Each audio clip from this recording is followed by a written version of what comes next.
Hello, and welcome to my channel, where I taste and rank different types of alcoholic beverages. Today I'll be tasting 5 scotches from the Glenmorangie distillery.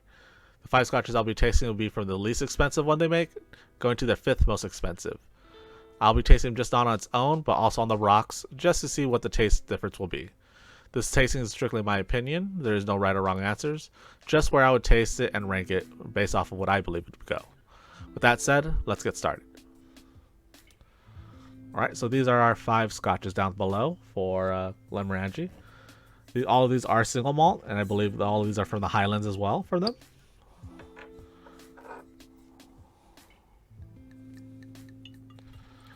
So the first one we're trying is called their X. Glenmorangie X is what they call it. So this is, they made this specifically for mixing. This was also going around between $25 to $30 a bottle.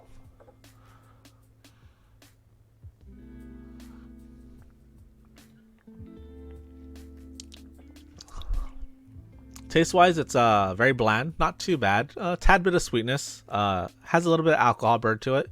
This one, I believe, is 40% alcohol. Yes, it is.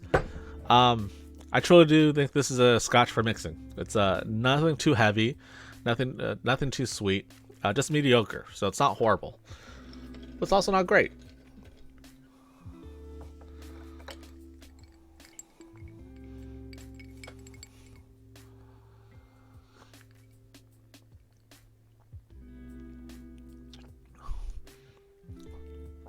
Chilling it a little, takes away the burn from the alcohol. Brings a little bit more sweetness. Gives a little bit more peatiness to it. Just a tad bit, little smokiness to it, but it's not overly heavy.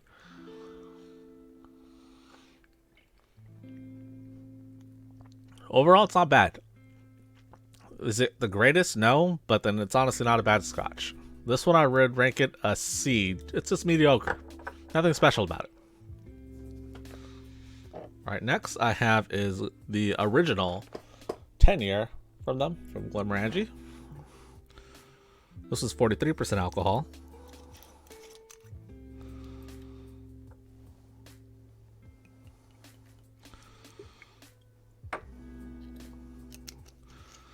So I did buy these in a set, and the set comes in a little box. I'll show you guys the box, like this. It was a little bit cheaper. It was $40 for the box, but again, originally all these guys in the bigger bottle form, they're pretty expensive. The Glenmorangie alone, the original, is about I want to say it's between $30 to $35 a bottle, and so with the box it's $40.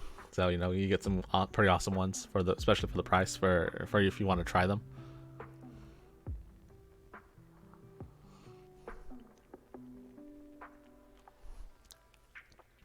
Ooh, so it has a really big burn to the back, so you can really taste the alcohol. But taste wise, it is much sweeter than the X, so you get a lot more sweetness from this. On the nose, it's also very, very sweet too. It smells like candy.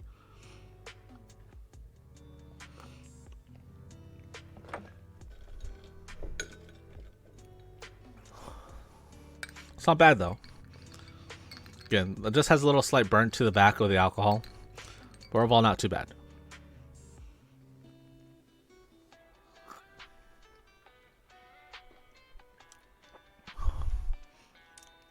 So again, adding the ice did help take away the burn, but then compared to the X, the burn is still there. I can still taste it at the very end when I swallow.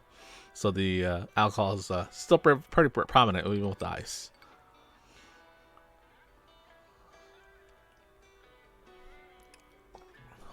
Taste-wise though, the sweetness, it falls off with the ice, so the sweetness actually is not really prominent anymore. But again, overall it's not bad. Comparing to the X though, I did enjoy it a little bit more just because it did have a little more flavor to it. So, for being a scotch, I do want more flavor to it. So for this one, I rank it a B. Alright, moving on. So this is their 12-year. This is the Lasanta. And this one is aged in sherry cask finished. 12-year. 43% alcohol as well.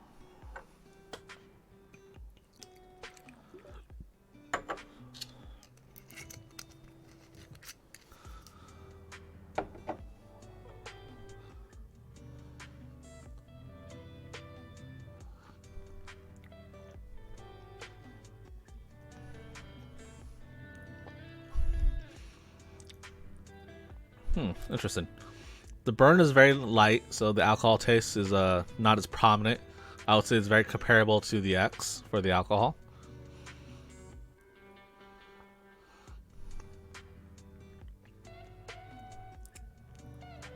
Taste-wise, though, I'm not getting too much flavor, honestly. I get a lot of wood, a lot of oak, but there's not a lot of sweetness. It's a very tad bit of caramel, vanilla sweetness to it, but it's just not there.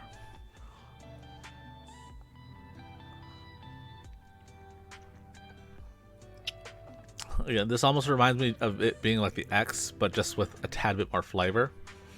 Like a very little bit more flavor to it, but not much, so I'm not impressed. Alright, let me add ice to it and see what happens.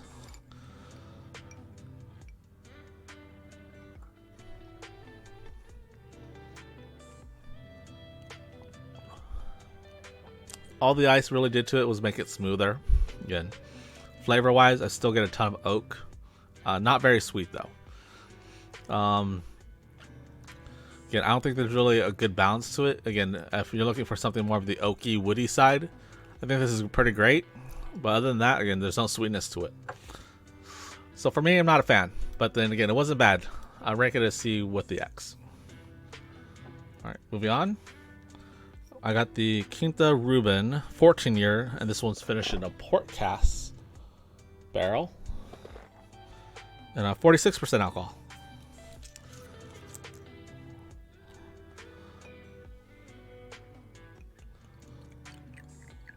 And just so you guys know, these sherry barrels, these port barrels, they're all dessert wine barrels, so they're supposed to make these scotches a little bit sweeter. But sometimes it's not always true. But they're supposed to.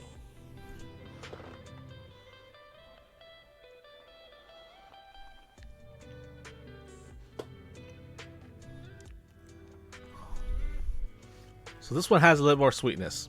The alcohol burn is more prominent, but it's very subtle, so it's not too bad. It's actually a little bit more enjoyable.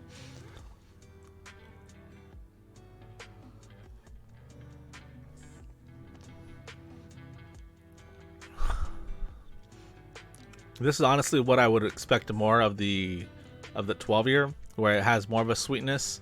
This one has a very well balanced of the sweetness and the oak. It's not overly sweet, but it's also not overly oaky like the 12-year was. So, you know, this is actually, it's decently well made. I do enjoy this one. And then also the the 12-year was usually goes around 40 to 50. And the 14 years anywhere between 50 to 60. So, you know, there's a significant price jumps just depending on if you can find it for cheaper or not.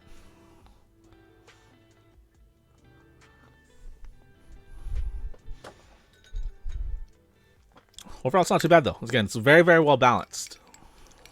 It has enough sweetness, enough oak to make sure it's balanced each other out, and the alcohol just in the end is it's just slightly there, but you know, not as bad as the 10-year where you know you can actually taste the burn. So if anything, this would probably be the perfect to the match of the 10-year.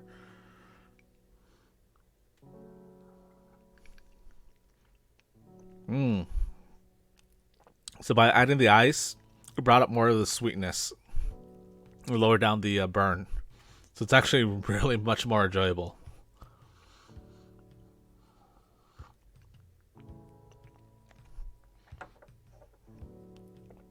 So that was actually pretty delicious. Again, I would compare it to being like the 10-year, where the 10-year was very well balanced, but had a little more alcohol burn. This is really well balanced as well, with a less alcohol burn, and with the ice, just made it even better. So this one I give it a rank of A. Alright, and the last one is the Nectar d'Or. And this one usually goes between $70 to $80 a bottle. This is a Sauterne cask finish and 46% alcohol.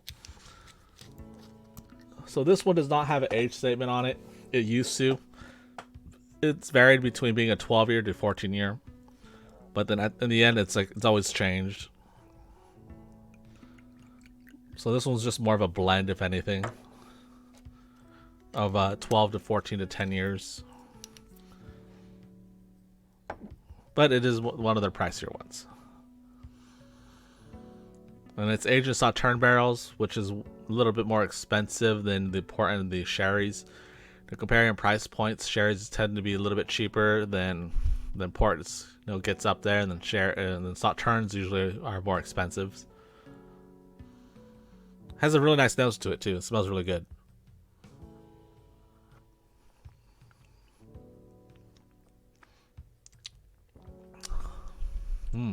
This one's actually really delicious as well. It's very well balanced. I don't get a lot of oak, but I do get more sweetness to it. The sweetness is like vanilla and caramel. It's like almost eating a candy.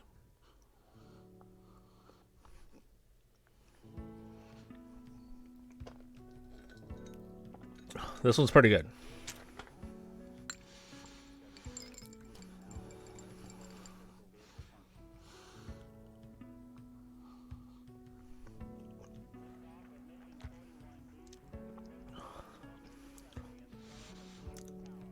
Same with the 14-year. Adding the ice brings a little bit more of the sweetness. Takes away from the alcohol, so it doesn't burn as badly. But it's very, very enjoyable. This one's actually probably the best one so far. So overall, price does make a little bit of difference, and preference as well.